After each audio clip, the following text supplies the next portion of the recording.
What's going on, everyone? Welcome to the Tuesday, July 30th edition of the Ship My Money Show. I'm your host, Adam Scherer. You can follow me on Twitter at ShipMyMoney DFS. We had an 11-game MLB slate today, so a lot of stuff to talk about. It is also trade deadline day, so probably going to look at least a little bit different by the time we get to lock. The trade deadline is at 6 p.m. Eastern, so fortunately, we don't have to worry about swapping a bunch of stuff after lock, but there is certainly the potential for this to be a headache as we approach lock and teams either release lineups late or end up releasing lineups, trading guys, and then having to redo the lineup. So definitely make sure that you're going to be around in that hour or so before lock tonight. I don't think it's likely that this is going to be a slate where, especially with 11 games, 22 teams going, that you can just build something at like 4 p.m. and it's likely to hold.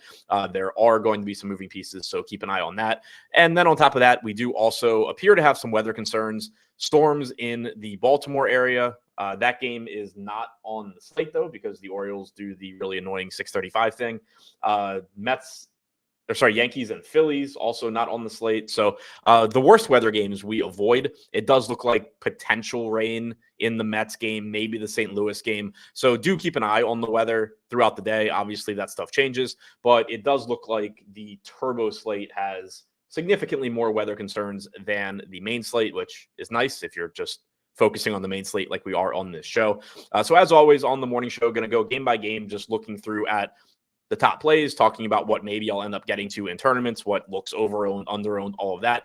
And then don't forget to come back at 5 p.m. tonight for my tournament show, where I take a closer look at how I'm actually approaching tournaments on DraftKings, how I would be playing them if they started at that time. Also, don't forget to hit the thumbs up button. That helps out quite a bit. Subscribe to the channel, get notifications when these shows go live. And also, if you have not already signed up for Endgame Syndicate, that link is in the description below. We just did our second monthly roundtable yesterday. That's a live Q&A with Utica, Brick75, Nerdy Tenor, and myself for premium members. Davis Maddock was also on there for a bit. So that's up in Discord. If you haven't already signed up, I recommend doing so and checking that out. If you are a subscriber, don't forget that that is posted. I think it's one of the more valuable things that we do over there. So be sure to check that out if you haven't already. Now, diving into this one, we get the Cubs and the Reds in Cincinnati. Good hitters park. Reds had a good game yesterday. Cubs disappointed significantly. But going right back to it here, you have a pretty high total in this game. Reds at about 4.5, Cubs a little bit north of 5. Justin Steele going for the Cubs, and we're one game in, and I already have a technical issue. Nick Martinez likely to get the start for the Reds here.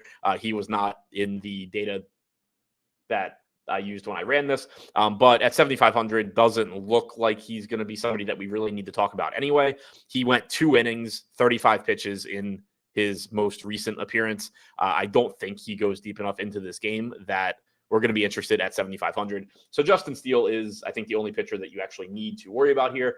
He's getting about 12% ownership, about a 9% chance of being optimal. It's an okay matchup against the Reds. The park sucks. The matchup itself, though, I think is fine. He is left-handed, so you turn Ellie De La Cruz around to his weaker side. The Reds against left-handed pitching on their active roster since the start of last season, 99 WRC plus, 22% K percentage. Justin Steele got off to a little bit of a rocky start when he came back from the injured list this year, but he has turned things around. Overall this season, 23% K percentage, 3.72 xFIP. Just looks like a pretty solid secondary option here at 8,800. Not the most favorable price tag, but not the end of the world either. Decent matchup, bad park. Just looks like somebody that you get to a little bit, but that you're probably not really prioritizing on this slate. The Cubs are showing up 4th most in all stack types. Reds are showing up 7th. And that's not really surprising given this park. Neither of the pitchers are bad. You have kind of a quasi bullpen game for the Reds. Again, assuming that Martinez is giving you a few innings, not going too deep into this game. Most of these hitters are probably only seeing him once, twice at most. So not the most appealing matchup when you get that, but it is still a good park. Cody Bellinger is also back from the injured list. So assuming he's back in the Cubs lineup tonight, that does make the lineup a bit deeper as well. He's 5K. So you have some ownership coming into the Cubs. Nothing really surprising there. A lot of like 5 to 10% owned guys pretty much throughout the lineup. And I do think that makes sense despite not having the best matchup against a decent pitcher in Martinez and then a bullpen game behind them. This park is just so good for offense that The Cubs do still look pretty good. I don't really have any problems with their ownership. You can see on the screen that some of them I think are going a little bit overowned, some going a little bit underowned, but nothing that really stands out as a problem or as a spot that, I would be expecting to like jam in a hitter because they're not getting ownership. The ownership looks more or less correct on the Cubs. For the Reds, the matchup against Steele, obviously not a great one, but the park is still good. So getting to them in tournaments makes some sense as well. Only a 118 expected ISO allowed to right-handed hitters for Steele this year, sub 100 to lefties. So if you are getting to Cincy, it is purely for the park. You are getting a little bit of ownership coming into Steele also, so a little bit of an added benefit there, but he's not getting enough that I think it's going to really drive up the Reds for me. De La Cruz from his weaker side still gives you a lot of upside just because of who he is. You are paying a premium. He is 5% owned, so that ceiling in tournaments is going to look pretty appealing at that ownership, but there are also plenty of other, good shortstop plays and good payoff options in general. The Reds look like a lower probability stack, lower priority stack than the Cubs, but they are getting less ownership as well. Minnesota going into Citi Field to take on the Mets. So pretty much the opposite here, where we have a game that is in a park that's difficult to hit home runs, difficult to score runs. Sean Manaea and David Festa on the mound in this one. Manaea getting about 11% ownership. I think that's pretty much correct. It's not a great matchup against Minnesota. They rank 16th in strikeout percentage with a 107 WRC plus on their active roster since the start of last season. They also have Royce Lewis back, which makes this lineup a lot better whenever he is healthy. David Festa on the other side, only 6K. He's a reasonable value option. I don't expect anything, great out of him at this point in his career. It's not a great matchup against the Mets either. This is a difficult team to strike out. They rank 20th in strikeout percentage against right-handed pitching. They have a 121 WRC plus. It's purely a price play and a ballpark play, I think, if you're getting him. Projected for around 6 to 7% ownership. Showed up as optimal, about 10% for me. I think either of these pitchers are guys that if you're playing, 50, 100, 150 lineups, you're probably just getting to them in this like 5 to 10% range. If you are playing a few lineups, might not get to them at all and wouldn't really worry about it. Nothing really stands out there. They're both just reasonably priced in a good park for pitching. Manaea this year striking out 22.5% of hitters with about a 4.5 xFIP. Offensively, I think that the offenses are I view them kind of similarly to those pitchers. They're both showing up as just kind of middle of the road, maybe like bottom third stacks. The park isn't great. The matchups aren't great, but they're not terrible either. You're not going to get a ton of ownership coming in here. You can see Byron Buxton projected for the most ownership in this game right now at about 6%. They're two talented offenses. They have decent matchups in a not great park. So I don't think either one's a priority. I think that they're certainly good enough that if they're showing up for you a little bit as low-owned contrarian plays in tournaments, that's fine. But I think there's also going to be a lot of teams that look very similar. Basically 4.5 implied run total for both of these teams. That is similar to a lot of the slate. So I don't think that they're a priority. I think they're just simply a team where if you tell me you like the Mets and you want to go there, or you like the Twins and you want to go there, there's no reason not to, as long as you understand that the park isn't great for power, that there's teams that do project better, but they are two above average offenses. They have good hitters. They are low owned. So from that standpoint, they look fine, but they don't stand out. Now we get another game with good hitting conditions in Boston. Both of these teams with implied run totals north of 5. We had a high scoring game yesterday. The Red Sox, I think, were up like 14-1 at some point. I think it ended up like 14-7, something like that. Luis Castillo and James Paxton going in this one. Castillo has a tough matchup here. Huge park downgrade for him getting out of T-Mobile and going into Fenway. It is also noteworthy for Castillo because while he is a very good pitcher, he does tend to struggle with power a bit. Lefties in particular, a 209 expected ISO against them this year. Also only a 17.7% K percentage in that split. So while Fenway Park is better for right-handed power than left-handed, it is a pretty scary spot for Castillo when he's facing a good lineup in a much more hitter-friendly park than he typically pitches in. Righties this year only have a 118 expected ISO against them. But again, this park is good for right-handed power. So still a scarier spot than it would be if this were in Seattle. Jarren Duran from the left side, Rafael Devers from the left side. You'll probably have Yoshida, Abreu, maybe Dom Smith in this lineup. So there's going to be plenty of lefties in there most likely. Some of them will carry some pinch hit risk, but it's a dangerous matchup for Castillo. You're not really getting a salary discount. He's not getting much ownership, and I don't really think that he should. And then James Paxton on the other side. It is a good strikeout matchup against Seattle, but this has been arguably the worst starting pitcher in baseball this year, in my opinion. Going back, obviously to his time with the Dodgers, they let him go. He came over to the Red Sox. The Red Sox have had success improving pitchers this year. When you look at, Cutter Crawford, Tanner Houck, they've done their pitching staff has done a really good job with their pitchers. But for one, Paxton hasn't been here long enough that I think it's likely that he's made any substantial improvements yet. And two, we're not talking about them taking guys that were as bad as Paxton, making them good. We're talking about them taking pitchers that were already solid and making them a lot better. I don't have, high hopes for Paxton here with the Red Sox. At this point, I think you still view him as a very weak pitcher, and he's not even particularly cheap at 7,600. So I don't really have interest there either. I am going to have interest in the offenses. Seattle showing up as the third most utilized stack. Boston showing up further down the list, given that they do have the tough matchup against Castillo. But there's a lot of upside here on both sides. If Randy Arozarena is in the lineup, he looks very good. 4,700 in the outfield, hitting in Fenway Park, getting 14% ownership, and that looks warranted to me.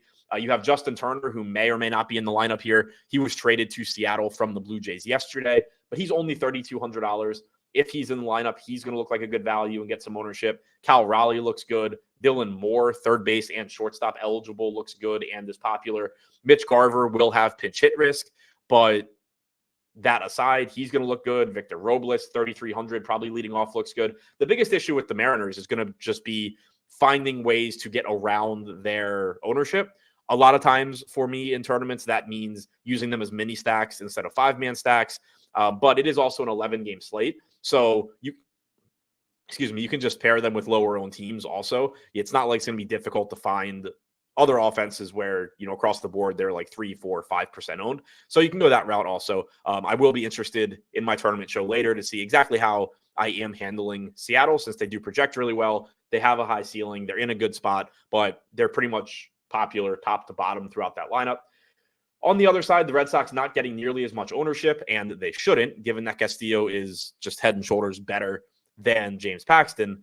But there's a lot of talent here. Already mentioned that Castillo has had issues with left-handed power. Rafael Devers only getting 6% ownership. That looks pretty interesting. Duran's expensive. Getting 6% ownership gives you stolen base upside in addition to having some power. Tyler O'Neill, from the right side, but does have power in this park. Yoshida is 3,700. I do like that price tag on Yoshida. That's pretty appealing. Abreu at 4,200. There is some pinch hit risk there. Same for David Hamilton, but there is less pinch hit risk when you get the lefty platoon guys compared to the righties, just because teams have fewer left-handed relievers that they can use to match up. Obviously, every bullpen is composed mostly of right-handed relievers. Taking a quick look at Seattle's bullpen right now, they do have 2 lefties in there. They did both pitch yesterday, but neither one pitched on Sunday. So I assume that at least one, probably both of them, are available. Gabe Spire threw 27 pitches. That's kind of a lot. Saucedo only threw 9. So at the very least, you're going to have one lefty available for the Mariners. But the Red Sox do strike me as an interesting tournament team here, just given that they are really talented. They're in a good park, good hitting conditions, and they're not going to get much ownership. I would like them more if Castillo were getting ownership, which he isn't. But either way, just never upset about betting on a good offense in a good park. That ceiling is obviously there, even if the median projections are relatively low in that matchup. Rangers going into St. Louis, so a bit of a park downgrade for them. Implied run totals in this game between 4.5 and 5, pretty much. Max Scherzer for Texas, Lance Lynn pitching for St. Louis. No ownership really coming into Lynn, and that's fine with me. He has a really tough strikeout matchup going up against Texas.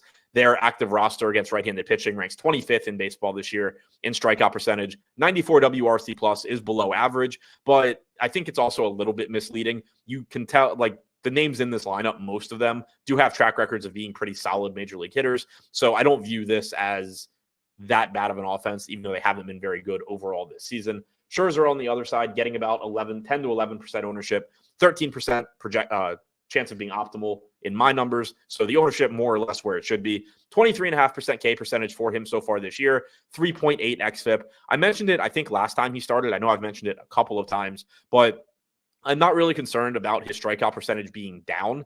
He struck out 9 in his last start against the White Sox. But prior to that start, for the most part, he had faced nothing but below average strikeout teams. Kansas City, Baltimore, San Diego, Angels, Houston, Baltimore again were his 6 starts prior to the White Sox. Going into that White Sox start, he had like a 20% strikeout percentage. I think it's important when you have somebody that you're talking about a limited sample. He's only made 7 starts now. Look at the teams he actually faced and what you would expect those strikeout numbers to look like. And then also, of course, in the case of Scherzer, this is somebody with a long track record of being a good strikeout pitcher. Even as he has gotten older, he has continued to strike guys out at an above average rate. So I do think you see the strikeout percentage continue to climb for him. The matchup against St. Louis today is middle of the road. They rank 12th in strikeout percentage, 108 WRC plus against right-handed pitching. He just looks like another pitcher in this like 8,500 to 9K range, kind of similar to Justin Steele, where he doesn't stand out. He's just like correctly priced. I would want some if I'm playing a bunch of lineups. If I'm only playing a handful of lineups and I don't get him, I don't really care. I think he's just kind of a guy on this slate. Offensively, I don't think this game stands out too much given the park and the pitchers. I think Texas looks a little bit more appealing than St. Louis does. Lance Lynn does generally have power issues. He pretty much always has. Lefties have a 200 expected ISO against him this year. Righties are at 193. He's been pretty lucky so far in terms of limiting power to righties. Only a 122 actual ISO allowed. You do have some power in this Texas lineup. Corey Seager in particular stands out. Only $5,300, has the platoon advantage that Lynn typically struggles in. He looks pretty good, getting about 8% ownership. Josh Smith from the left side is reasonably priced. Nathaniel Lowe is cheap at $3,800. He is first base only, so there are obviously a ton of other really good plays. There is high opportunity cost that makes that $3,800 salary effectively a little bit more expensive than it is by itself. But there is still some left-handed power there. Langford, Garcia, Semien all have power and some stolen base upside. So I don't love Texas here. Seager individually looks like the best play to me, but I do think there is some upside just given the amount of power that Lance Lynn gives up. He is a little bit above average at controlling the running game. So that is another, slight negative for Texas. They do have guys that can run, but Lynn is, like I said, just a little bit better than average at controlling it. He's not so much better that I think Texas just doesn't even try necessarily, but guys like Semien, Langford, Garcia, it does make them look a little bit worse, just that it is going to be relatively difficult for them to steal bases. On the other side, the Cards are affordably priced for the most part. Contreras is pretty expensive, but other than that, their lineup is pretty cheap for a lineup that is above average, but they have their work cut out for them against Scherzer. 154 expected ISO allowed to lefties so far this year, 130 to righties. On an 11-game slate, I don't anticipate getting to too much St. Louis. Pirates taking on Houston tonight in Houston. Hunter Brown pitching for the Astros. Bailey Falter for the Pirates. No interest in Falter. I don't really know why anybody would. He doesn't get strikeouts. The matchup against Houston sucks, both from a production standpoint and a strikeout standpoint. Their active roster is 4th from the bottom in K percentage against left-handed pitching since the start of last season, with a 116 WRC+. On the other side, though, we do have one of the more popular pitchers on tonight's slate in Hunter Brown, and I do think that it is warranted. He's entering tonight's game with a 25% K percentage, 3.61 xFIP, and I mention it pretty much every time I talk about Hunter Brown. Those season-long numbers obviously include a few starts that were absolutely horrible for him, typically back towards the beginning of the year, and he's still putting up really, really good numbers, even with those anomaly starts included. He's a really good pitcher. He has a good matchup here against the Pirates. He's projected for about 29% ownership, 21% chance of being optimal. The Pirates' active roster against right-handed pitching ranks 10th in strikeout percentage this year at about 24%, 89 WRC+. It's about as good as you're going to get for Hunter Brown. Not expecting to get to a whole lot of Pittsburgh, although they are cheap. You do get negative correlation with Brown, so that bumps them a little bit. Houston is the team that certainly I would like to get to more. They are, going to be a little bit more expensive, but pretty good spot against Bailey Falter. He doesn't miss a lot of bats, like I said. He doesn't have a big margin for error. His command basically has to be perfect. 187 expected ISO allowed to lefties, 200 to righties this year. If you can get to Yordan Alvarez, he looks good. Same goes for Altuve. Bregman's still very, very affordable at 4,300. I like that price tag quite a bit. I like Yainer Diaz's price tag quite a bit at 4,300. I'm honestly a little bit surprised that Houston's not showing up, grading out as better for me in this initial run. I'm a little bit surprised that you don't have more ownership coming into guys like Bregman and Diaz, Pena as well. So that'll be something, interesting to pay attention to. I don't know if those numbers come up throughout the day.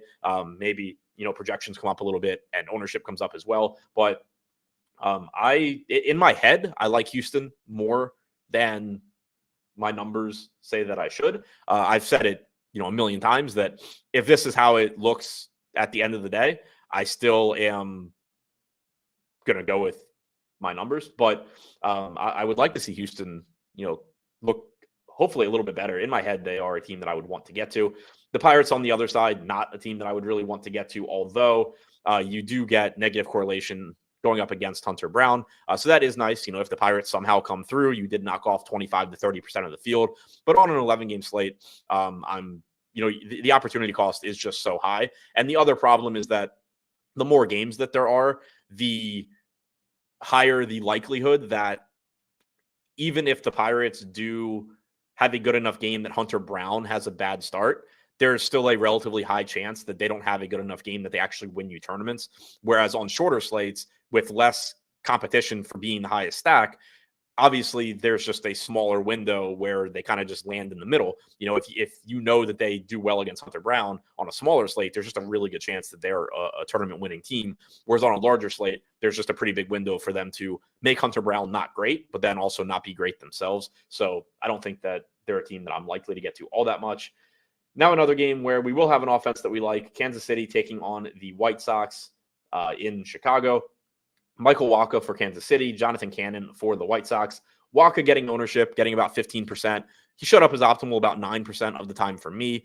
This is a perfectly fine play. He's a little bit more expensive than I would like at $8,700, but the White Sox absolutely suck. Michael Wacha is perfectly serviceable.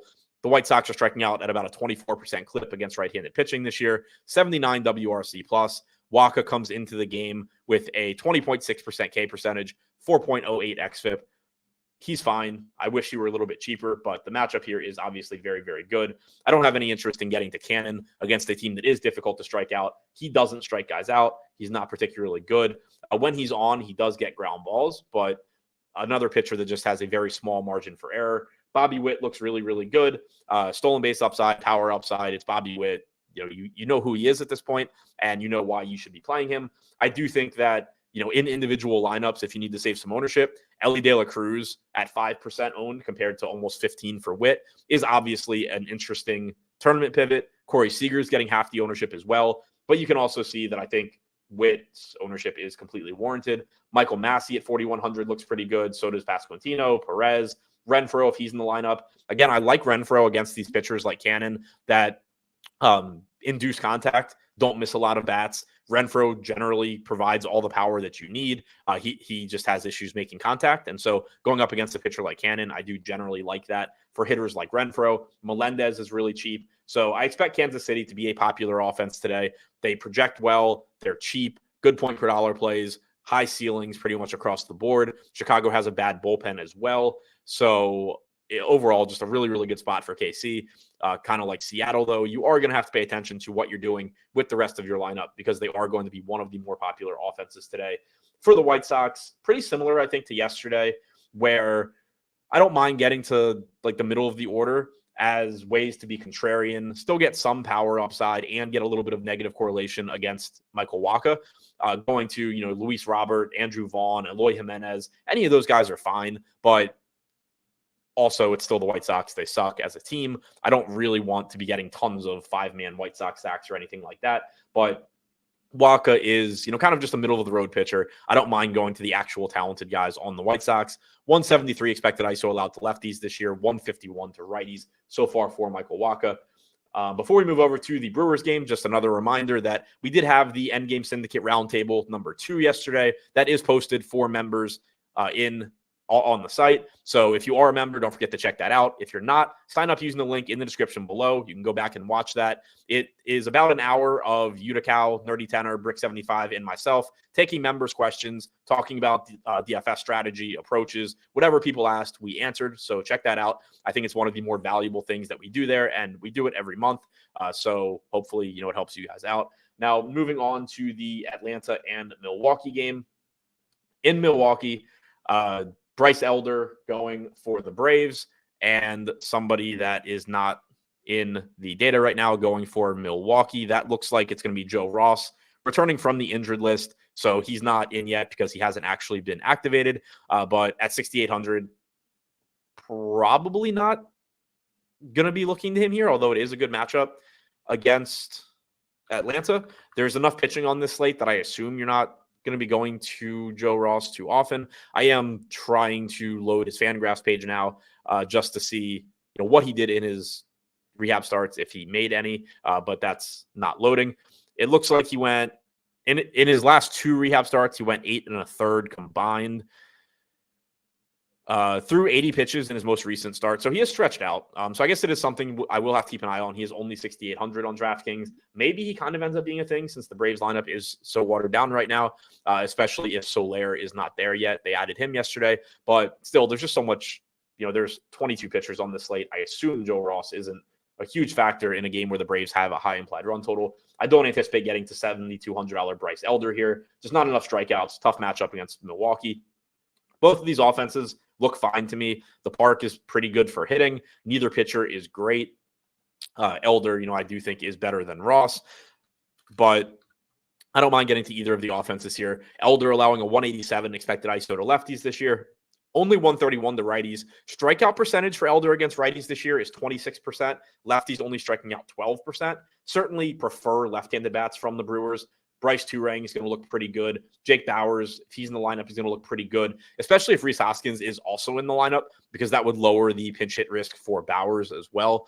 So not to say, that you can't get to Contreras, Adames, Hoskins, but the lefties here against Elder do look quite a bit better than the righties based on, strikeout percentage and power allowed so far this season. The Braves do have 3 left-handed relievers in their bullpen, so that is a negative for these left-handed bats, that once you get Elder out of the game, it is going to be pretty easy for Atlanta to match up with the lefties.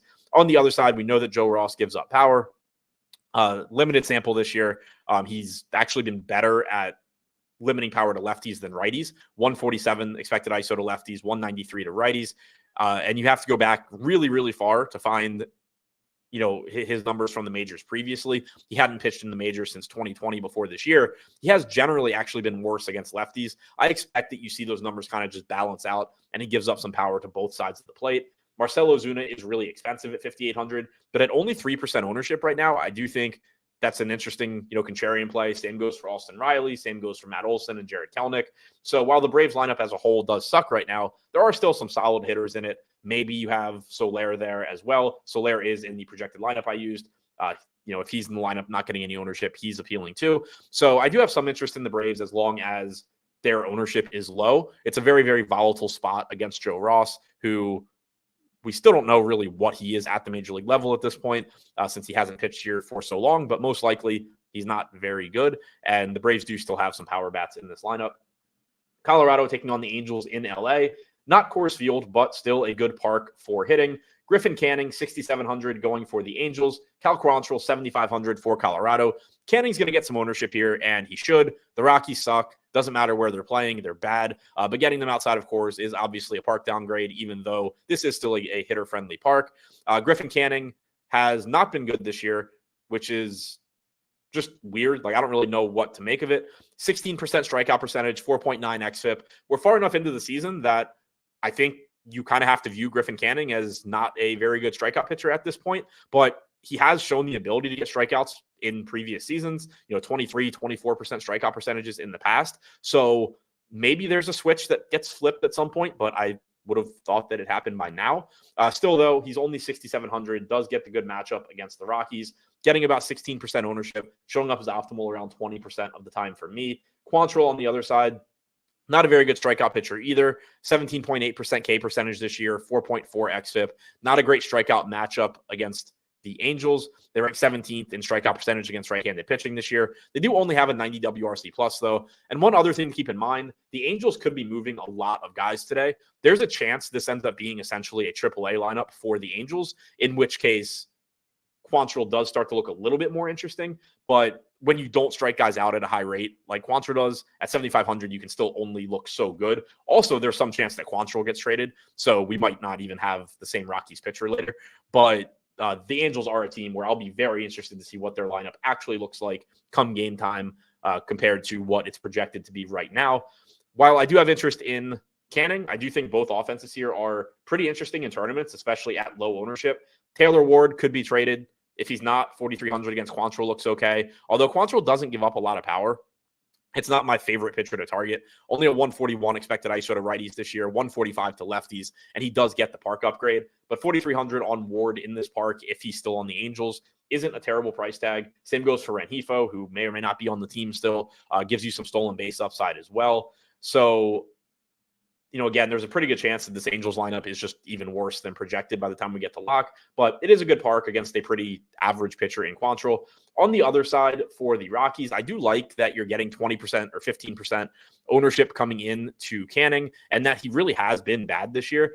Lefties have a 195 expected ISO against him, 178 to lefties, or to righties rather. I like Ryan McMahon at only 4,200 here in a park that plays up left-handed power. Brenton Doyle, if he's in the lineup, I think is an interesting way to pay up and be contrarian in stacks. Tovar, 4K shortstop, looks pretty good. And there's no real ownership coming in here. For one, because the Rockies, aren't good. And then two, because Canning is getting some ownership. So as far as like negatively correlated stacks today, I do have some interest in the Rockies. I would think that I'm more likely to get to the Rockies, for example, than I am the Pirates. But, again, still a low probability team. I do just like this park, and I like that a pretty bad pitcher in Canning is getting ownership against them. Dodgers taking on the Padres in San Diego. Tyler Glasnow for the Dodgers, Matt Waldron for the Padres. Waldron getting around 5% ownership. That seems about right to me. There are some strikeouts in the Dodgers lineup, but overall it is a good team. 24.5% K percentage, 106 WRC plus on the Dodgers active roster at the moment.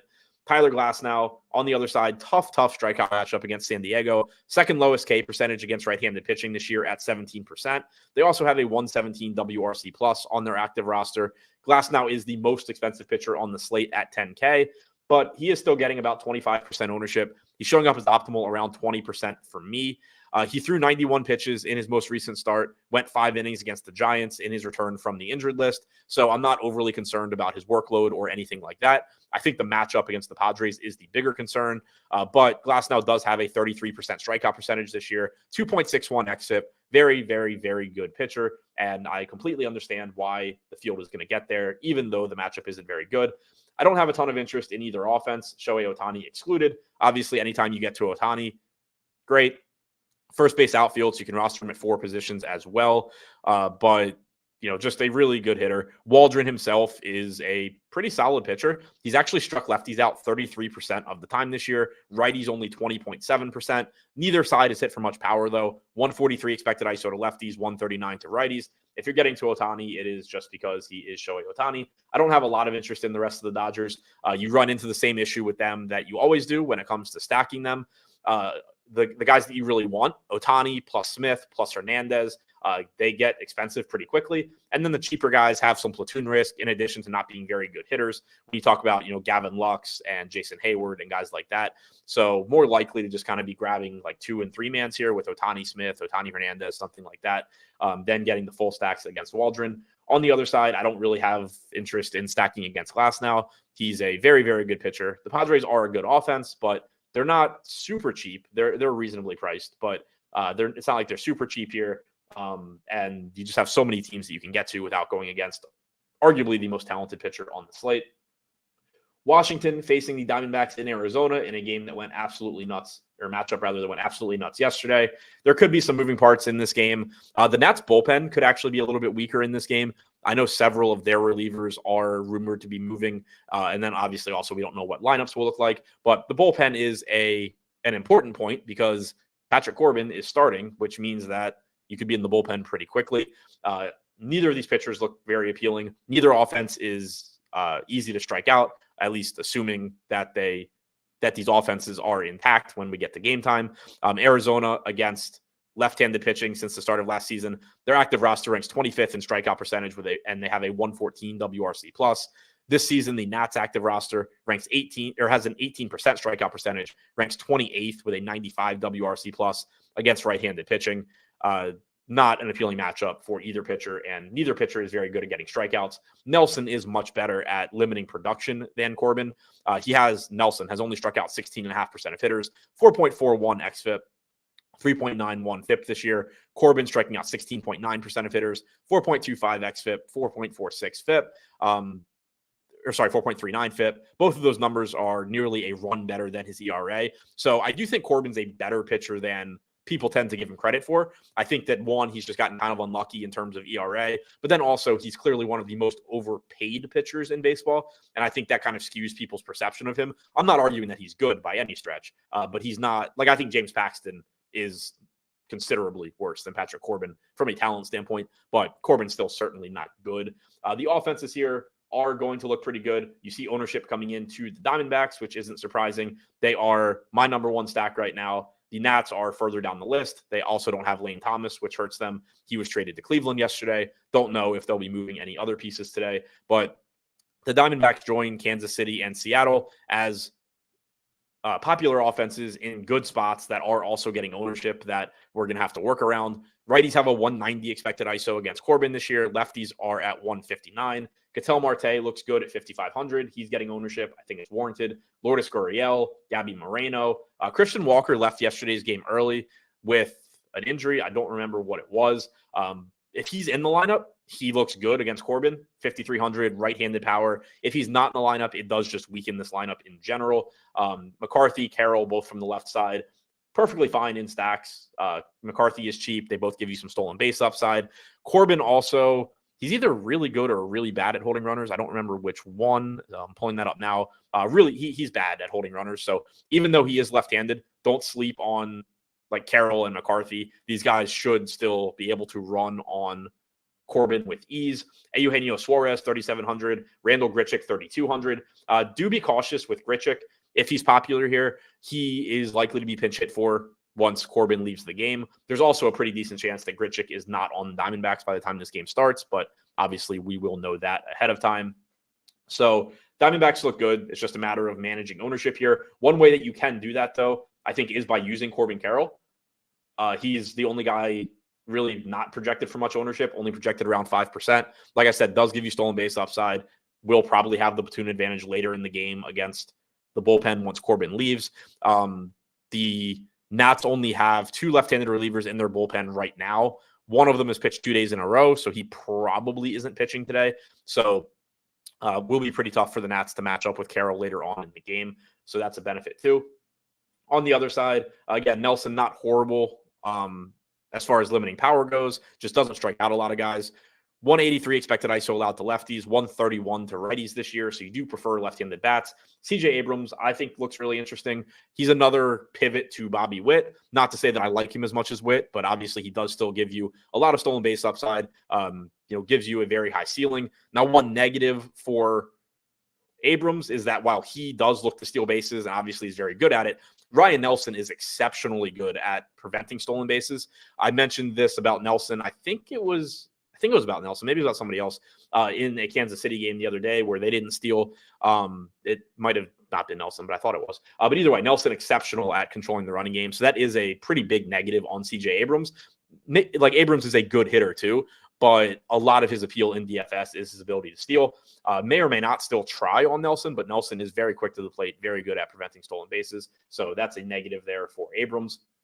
James Wood from the left side, 4K. I do like that price tag as a low-owned, high upside play.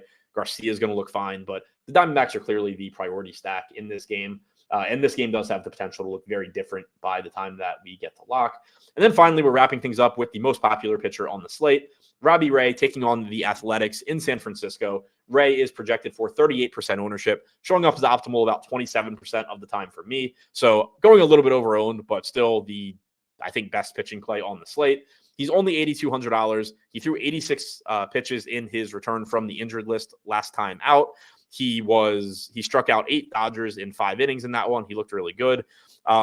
Price tag just hasn't really moved. He has a good strikeout matchup here against the A's. Their active roster has the highest strikeout percentage against left-handed pitching since the start of last year at about 27%. They have a 98 WRC plus. The park is good for pitching. The A's might not have Brent Rooker by this game either. They said that they are inclined to keep him. I don't really know why. Maybe just negotiating publicly. So you could get certainly a weaker A's lineup by lock than you have right now. But even if you get the projected A's lineup, Robbie Ray looks very, very, very good at 8,200. JP Sears at 7,400. If you want to use him as a low-owned tournament play to be contrarian, fine. He's getting like 4 or 5% ownership. I have him being optimal about 10%. We haven't really had pitchers that we love in this like $7K to $7,500 range. So if you're playing a lot of lineups, I could see mixing in a little bit of Sears. Doesn't have to deal with Jorge Soler now since Soler was traded to the Braves. You could have other pieces of the Giants moving today as well. So there is the potential to get a little bit weaker Giants lineup than usual. You do get a good park. JP Sears is completely like mediocre as a pitcher. So yeah, like I don't think Sears is a great play, but I do think that as far as low-owned, cheap guys go, I do have some interest there.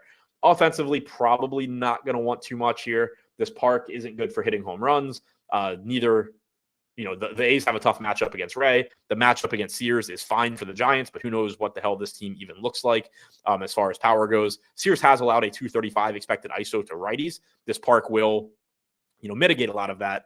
But whatever right-handed power hitters the Giants do have are going to be somewhat interesting. Heliot Ramos will still be on this team. Fitzgerald will still be on the team. Chapman, I assume, is still on the team. So there are some pieces here that look okay individually, but probably not going to want to get too much there. For the A's, I do think I've said it that if you just stack the A's every day, regardless of matchup, you'd probably be up a lot of money this year. They do have power in their lineup going against a really popular pitcher in Ray. So you could make that argument. I still think I'd rather get to like the Rockies against Canning in that park than the A's against Ray in this one. But of the popular pitchers we've talked about, I do think that the A's are a little bit more appealing than, again, a team like the Pirates or something like that, just given the amount of power that they do have, especially if Brent Rooker is still on this team. But still, very low probability team. Probably not a team I'm going to get much of on an 11-game slate. If I do go to them, it would be in the largest field, most top-heavy tournaments. So to recap, from a pitching standpoint, Robbie Ray looks like, to me, the best pitcher on the slate. Tyler Glasnow, Hunter Brown, Griffin Canning, the next tier of guys. And then like Max Scherzer, Sean Manaea, Justin Steele, JP Sears, if you need a guy a little bit cheaper, as a group of like secondary plays. From a stacking standpoint, I agree with the field right now. Arizona, Kansas City, Seattle look like the best to me, but they are going to be popular. You are going to have to find ways to navigate their ownership. The Cubs look okay. I don't love the matchup. I do love the park. Nick Martinez for a few innings and then a bullpen game isn't the best, but the park is really good. Houston is a team that I think might look better for me later on in the day. I'm surprised they don't look better right now. I'm surprised the field's not getting to them more right now, but I do like them going up against Bailey Falter at pretty favorable price tags. So I would say they're my favorite contrarian team at the moment. Home run picks, I think you can go to like Stephen Leibowitz said it earlier, pretty much anywhere from the Mariners in Seattle. I think that, the Red Sox side is interesting too. I'll actually take Devers against Castillo. He's really struggled with left-handed power this year. Devers obviously has a lot of it. So I'll take him as my home run pick here. And other than that, that's all I have for this show. Don't forget to come back at 5 p.m. Eastern. I'll be taking a DraftKings specific look at how I would be approaching that flagship tournament. Hopefully, we'll have some trades throughout the day. We'll have some new things to talk about on that show as well. Don't forget to hit the thumbs up button on your way out. Have a good Tuesday afternoon.